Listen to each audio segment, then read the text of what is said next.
بسم اللہ الرحمن الرحیم مولا یصلی وسلم دائماً ابداً علی حبیبک خیر الخلق کلہم۔ لا تعداد درود و سلام آپ صلی اللہ علیہ وآلہ وسلم پر اور کروڑوں رحمتوں کا نزول آپ کی آل و اصحاب پر۔ السلام علیکم ورحمۃ اللہ وبرکاتہ۔ ناظرین محترم، پروگرام اسلام اور ہم میں ہم حاضر خدمت ہیں، اور ہمارا جو ٹاپک ہے وہ نماز کے بارے میں ہے کہ نماز کتنی ضروری ہے، اس کی امپورٹنس کیا ہے، اور ایز اے بینگ اے مسلم ہمیں کس طرح جو ہے کہ اس کا احتیاط کرنی چاہیے، اس کی پابندی کرنی چاہیے۔ اور اسی ٹاپک پہ ہم گفتگو کر رہے ہیں۔ ہمارے درمیان موجود ہیں جناب مفتی غلام مصطفیٰ قادری صاحب اور جناب سید عبدالباسط گردیزی صاحب۔ آئیے ناظرین ان سے آپ کی ملاقات کراتے ہیں۔ السلام علیکم۔ وعلیکم السلام ورحمۃ اللہ وبرکاتہ۔ حضور کیسے ہیں آپ؟ الحمدللہ، آپ خیریت سے ہیں؟ الحمدللہ، جزاک اللہ۔ جناب علامہ سید گردیزی صاحب کیسے ہیں؟ الحمدللہ، کیسے ہیں آپ؟ ٹھیک ہیں، خیریت سے؟ الحمدللہ۔ سابقہ پروگراموں میں ہم اس پہ گفتگو ہماری تفصیل سے چل رہی ہے، ہماری سیریز چل رہی ہے، اور ہم بات کر رہے ہیں کہ نماز کے، تارک نماز کے بارے میں، اور دوسرے اس حوالے سے ہم نے فرائض کے حوالے سے بھی ہم نے بات کی۔ تو کچھ لوگ ایسے ہوتے ہیں جو بعض اوقات دوسرے فقہ میں کہ نماز کا بھی فدیہ ہوتا ہے، تو ایسا ہے کہ؟ بسم اللہ الرحمن الرحیم، الحمدللہ الذی ابدع الافلاک والارضین والصلاة والسلام علی من کان نبیا وآدم بین الماء والتین وعلی آلہ واصحابہ واولیاء امتہ وعلماء ملتہ واہل سنتہ اجمعین۔ محترم زبیر بھائی، میں آپ کا شکر گزار ہوں کہ آپ نے لب کشائی کا موقع دیا۔ نماز کا فدیہ، نماز کے فدیے کے حوالے سے جو کانسیپٹ ہے وہ کلیئر ہو جانا چاہیے کہ فدیے کا مطلب ہے ہر نماز کے بدلے پونے دو کلو گندم یا اس کی رقم، 2.25 کلو گندم یا اس کی رقم کسی شریف فقیر کو ہبہ کرنا، نماز کے لیے یہ نماز کا ہے فدیہ۔ اچھا، نماز کا فدیہ اپنی زندگی میں نہیں دیا جا سکتا جب تک کہ انسان کو صحت ہو نماز پڑھے۔ نماز چاہے کھڑے ہو کر پڑھ سکتا ہے تو کھڑے ہو کر ہی پڑھے گا، پھر اگر کھڑے ہونے کی قدرت نہ ہو بیٹھ کر پڑھے، بیٹھ کر رکوع اور سجدہ ادا نہیں کر سکتا تو اشاروں سے پڑھے، بیٹھ بھی نہ سکتا ہو تو لیٹ کر پڑھے، اگر لیٹ کر بھی نماز نہ پڑھ سکے، اتنی بھی قوت نہیں، اتنی بھی صحت گنجائش نہیں دیتی، تو ایسے شخص کے لیے جب تک کہ صحت نہیں پاتا تب تک بھی وہ نماز کا فدیہ نہیں دے گا۔ اپنی وہ نمازیں کہ جو حالت صحت میں قضا ہوئی، کہ جب وہ اس کو صحت تھی قضا کر سکتا تھا لیکن اس نے قضا نہیں کی، اور بعد از آن کہ جب وہ اب بالکل لاگر ہو چکا ہے تب تک بھی وہ کر نہیں پا رہا، تب تک بھی وہ فدیہ نہیں دے گا۔ ہاں، جب وہ حالت مرگ میں ہے، بالکل جسے کہتے ہیں کہ اب روح قفس انصری سے پرواز ہو جائے گی، اب بالکل بھی کوئی بھی چانس باقی نہیں ہے، تب وہ وصیت کر کے جائے، اور اس پر یہ وصیت کرنا واجب ہے کہ میری ہر نماز کے بدلے میں ایک فدیہ دے دیا جائے گا۔ ٹھیک ہے، تو پتہ چلا کہ صحت مند اپنی نماز کا فدیہ نہیں دے سکتا۔ وہ شخص کے جو عارضی بیمار ہوا ہے اور اسے معلوم ہے کہ میں اپنی بیماری سے صحت یاب ہو سکوں گا، وہ بندہ بھی اپنی نمازوں کا فدیہ نہیں دے سکتا ہے۔ نمازوں کا فدیہ وہی دے گا جو بالکل آخری اسٹیج پر موجود ہو۔ البتہ اگر کسی شخص نے اپنے حالت مرگ میں بھی فدیے کی وصیت نہیں کی تو ورثاء پر ان کی مال سے فدیہ دینا لازم اور ضروری نہیں ہوگا۔ اگر وہ فدیہ نہیں دے تو بھی ان پر کوئی حرج نہیں ہوتا۔ البتہ اگر اس نے وصیت کی ہے تو اس کے مال کے 1/3 سے نماز کا فدیہ دیا جا سکتا ہے۔ اب فدیہ دینے کا طریقہ کار کیا ہوگا کہ نماز فجر، ظہر، عصر، مغرب، عشاء اور پھر عشاء کی وتر، 6 ایک دن میں 6 نمازوں کا فدیہ دیا جائے گا۔ تو 2 کلو بتایا آپ نے؟ 2.25 کلو، 2.25 کلو گندم یا اس کی رقم کسی شریف فقیر کو آپ نے ہبہ کرنا ہے، اور اس طرح یہ فدیہ ادا ہو جائے گا۔ لیکن بہرحال اللہ تبارک و تعالیٰ سے صحت کا سوال کرنا چاہیے کہ اللہ پاک ہمیشہ اپنے حضور سجدے کی توفیق عطا فرماتا رہے۔ انسان کو جب کبھی نماز کی قضا ہو جائے تو اس پر توبہ بھی کرنی ہے، شرمندگی بھی ہونی چاہیے، یہ ضروری احساس ہونا چاہیے۔ یہ ایسا نہیں ہے کہ اگر یہ دروازہ کھول دیا گیا تو اس کا مطلب یہ ہو کہ آپ اپنی ساری زندگی کچھ بھی کرتے رہیں اور آخر میں آپ اپنے لیے فدیے کی وصیت کر جائیں۔ حضرت کبھی ایسا ہوا آپ نے دیکھا کہ کسی نے یہ وصیت کی ہو؟ آپ کے میرے نالج میں تو نہیں، کتنے جنازوں میں ہم گئے، یہ تو ضرور ہوا ہے کہ بھائی اس نے میرا قرض دینا ہے، میرے پیسے دینے ہیں، اس نے اتنی پراپرٹی کا قبضہ ہے اس پہ، یہ ہے وہ ہے، یہ معاملات تو ہم نے دیکھے، اور بچوں کو آپس میں جھگڑتے دیکھا کہ یہ میرا ہے یہ تمہارا ہے، اس میں تو ہوتا دیکھا، لیکن یہ ہے کہ ایسی وصیت میں نے تو اپنی لائف میں نہیں دیکھی۔ آپ نے دیکھی کہیں؟ بالکل ایسا ہی ہے کہ آج تک ابھی تک میں نے بھی اگر جنازوں میں شرکت کی یا جنازے پڑھائے تو ان میں آج تک میں نے بھی ابھی تک نہیں سنا یا مجھے کسی ولی نے یہ بات نہیں کہی کہ ہمارے والد صاحب کی طرف سے یہ ہم پر ایک لازم قرار دیا تھا کہ آپ ہماری نماز کا فدیہ ادا کریں۔ اور ہمارے ہاں دراصل مال وراثت کو ہی اپنے آپ میں کھانے کے چکر میں رکھا جاتا ہے، وہ اس طرف نہ مرنے والا اور نہ جس کے گھر میں میت ہو رہی ہے اس کو فکر ہوتی ہے اس کے اعمال کی، کہ اس نے کتنی نمازیں قضا کی ہیں، اس نے کتنی نمازیں چھوڑی ہیں، اس کا واجب کون سا ادا ہوا ہے نہیں ہوا، اس نے حج کیا، پیسے تھے حج ادا کرنا تھا نہیں کیا، اس نے کس کے حقوق کھائے ہیں، اس نے زکوٰۃ کتنی دی ہے نہیں دی، اس کا کوئی کانسیپٹ ہمارے ہاں اب پایا ہی نہیں جاتا، کیونکہ ہمارے اندر وہ ایمان کی جو رتی تھی اب وہ سفید ہو چکی ہے۔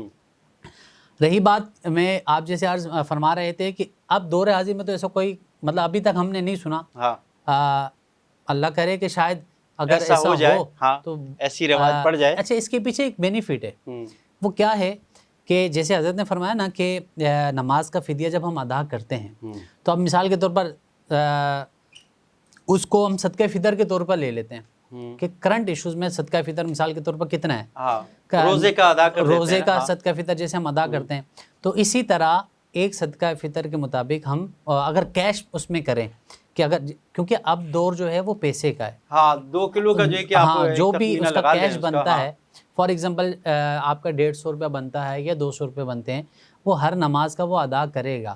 لیکن جس طرح سے حضرت نے فرمایا کہ اگر وہ وصیت کرتا ہے تب تو اس کے ورثاء پر واجب ہے کہ وہ اس کا فدیہ ادا کریں، لیکن اس نے وصیت نہیں کی جو کہ عموماً نہیں کی جاتی، تو اب اس کا گناہ اور اس کا ثواب اور اس کا عذاب یہ کیسے وہ بھگتے گا؟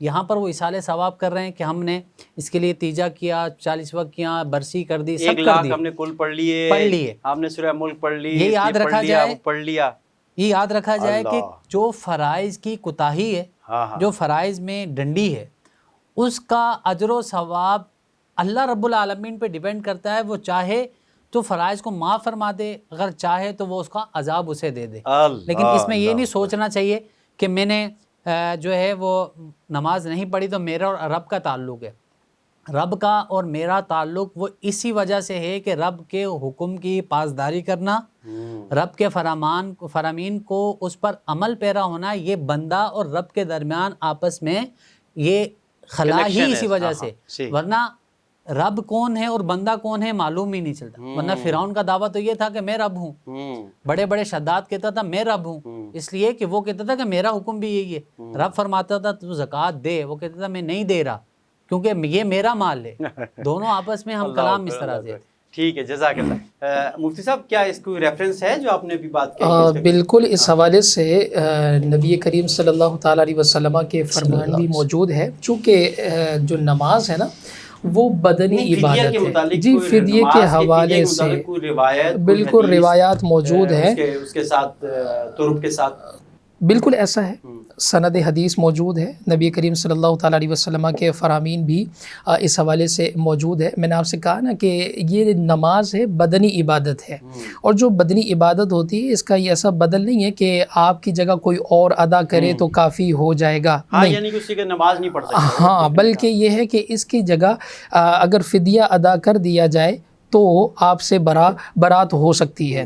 آپ نے ابھی تھوڑی دیر پہلے بات کہی نا کہ کل خوانی تو کر لیتے ہیں، لیکن یہ ہے کہ اس طرح کی کوئی بھی رسومات ہم نے نہیں دیکھی، معاملات ہوتے ہوئے نہیں دیکھے، تو آج اس پروگرام کے توسط سے ہم یہ بھی بیان کرنا چاہتے ہیں کہ اگر مرحوم کے پلے میں زکوٰۃ کی ادائیگی باقی رہ گئی ہو نا، تو کل خوانی سے لاکھ درجہ بہتر یہ ہے کہ آپ اس کے مال سے بجائے اس کے کہ نظر و نیاز کریں، بجائے اس کے کہ آپ غربا اور فقراء میں تقسیم کریں، وہ زکوٰۃ کے نام پر ادا کریں، تاکہ اس کے پلے سے جو زکوٰۃ رہ گئی تھی، زکوٰۃ دینا باقی تھی، وہ باقی رہے، وہ ادا ہو جائے۔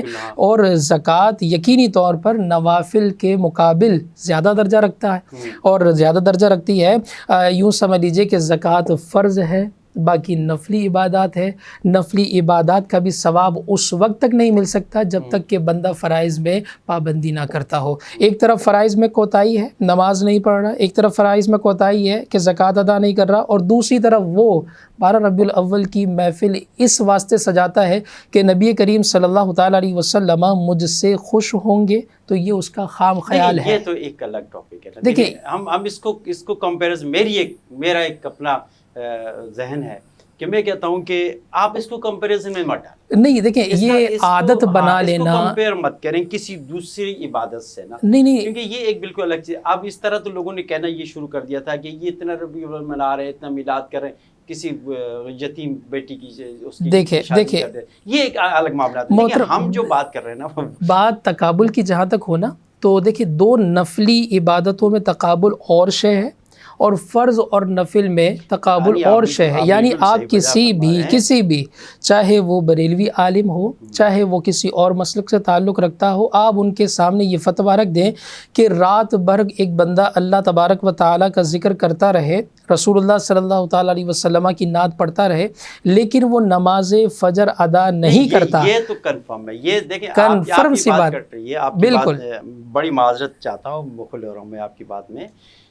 ایکچوئل مسئلہ یہ ہے کہ اس سے کیا ہوتا ہے، یہ جو ہم بات کر دیتے ہیں نا، اس سے لوگوں کو جو ہے نا ایک تحریک ان کو مل جاتی ہے، ان کو ایک موضوع مل جاتا ہے، ایک ٹاپک مل جاتا ہے۔ دیکھیں وہ مفتی صاحب بھی تو یہ کہہ رہے ہیں، وہ تو یہ کہہ رہے ہیں۔ بھائی ٹھیک ہے، یہ سارے معاملات اپنی جگہ درست ہیں۔ آپ جو ہے کہ ربیع الاول بھی منائیے، آپ رمضان بھی منائیے، آپ حج کے جو ہے کہ سیزن وہ بھی، آپ قربانی بھی کیجئے، سب کچھ کریں، لیکن اس کو نماز کے ساتھ کمپیریزن اس کا نہیں کرنا۔ دیکھیں میں آپ سے یہ کہہ رہا ہوں، وجہ یہ کہ ہمارے سامنے اس طرح کے کیسز آئے ہوئے ہیں، ہمارے سامنے کئی ایسی چیزیں ہیں کہ سیٹھ صاحب زکوٰۃ نہیں دے رہے، سیٹھ صاحب جو ہے وہ نظر و نیاز میں بہت آگے ہیں۔ آپ مجھے بتائیے کیا ان کی تبلیغ اور ان کی تصحیح کے لیے وہ سب رائے گاہ چلی جائے گی؟ جزاک اللہ۔ جو فرائض ہیں وہ ضروری ہے، لازم ہے۔ بہت بہت شکریہ حضرت واسع صاحب آپ کا بھی، اور جناب مفتی سے غلام مصطفیٰ قادری صاحب آپ کا بھی بہت شکریہ، جزاک اللہ خیرہ۔ ناظرین، ہم بات کر رہے تھے نماز کے فدیے کے بارے میں، کہ ہم نے تو مفتی صاحب نے ابھی بتایا کہ یہ ضروری ہے، اور اگر کسی کی نمازیں قضا ہو جائیں تو صحت کی حالت میں نہیں ہے، علالت کی حالت میں نہیں ہے، لیکن بالکل ایسا ہو جائے، لاغر ہو جائے اور وقت مرگ قریب ہو اس کا، تو پھر وہ وصیت کر کے چلا جائے اپنی اولاد کو، تو پھر وہ اس کا فدیہ ضرور ادا کریں۔ اور آخر میں ہم بات کر رہے تھے اسی ٹاپک پہ کہ آپ سب کچھ کیجئے، آپ ربیع الاول بھی منائیے، آپ رمضان شریف کے جو ہیں ایام ان کو بھی آپ بڑے شان و شوکت سے، حج کے، اور جو بھی آپ کا دل چاہے، لیکن جو فرائض جو ہیں ان پہ توجہ بہت ضروری ہے۔ جب فرض ادا نہیں ہوگا تو پھر ساری عبادتیں رہ گاہ چلی جائیں گی۔ تو ناظرین محترم، آخر میں ہم نعت کے 3 اشعار کے ساتھ اپنے پروگرام کو وائنڈ اپ کریں گے انشاءاللہ۔ صلی اللہ علیہ یا رسول رسول اللہ وسلم علیک یا حبیب اللہ۔ میں چپ کھڑا ہوا ہوں دربار مصطفیٰ میں چپ کھڑا ہوا ہوں دربار مصطفیٰ میں، آنکھوں سے بولتا ہوں دربار مصطفیٰ میں، آنکھوں سے بولتا ہوں دربار مصطفیٰ میں۔ میرا وجود جیسے گم ہو کے رہ گیا ہے، میرا وجود جیسے گم ہو کے رہ گیا ہے، خود سے بچھڑ گیا ہوں دربار مصطفیٰ میں، خود سے بچھڑ گیا ہوں دربار مصطفیٰ میں۔ مرنے کے بعد پوچھے کوئی تو کہنا، مرنے کے بعد پوچھے کوئی تو کہنا، وہ نعت پڑھ رہا ہے، وہ نعت پڑھ رہا ہے دربار مصطفیٰ میں، وہ نعت پڑھ رہا ہے دربار مصطفیٰ میں۔ آنسو جو بہہ رہے ہیں سب حال کہہ رہے ہیں، آنسو جو بہہ رہے ہیں سب حال کہہ رہے ہیں، لب کون کھولتا ہے، لب کون کھولتا ہے دربار مصطفیٰ میں، لب کون کھولتا ہے دربار مصطفیٰ میں۔ رحمتی کا در کھلا ہے دربار مصطفیٰ میں، رحمتی کا در کھلا ہے دربار مصطفیٰ میں، بن مانگے مل رہا ہے دربار مصطفیٰ میں، بن مانگے مل رہا ہے دربار مصطفیٰ میں، آنکھوں سے بولتا ہوں دربار مصطفیٰ میں۔ ناظرین، اس کے ساتھ ہی اس پروگرام سے اجازت دیجیے، فی امان اللہ۔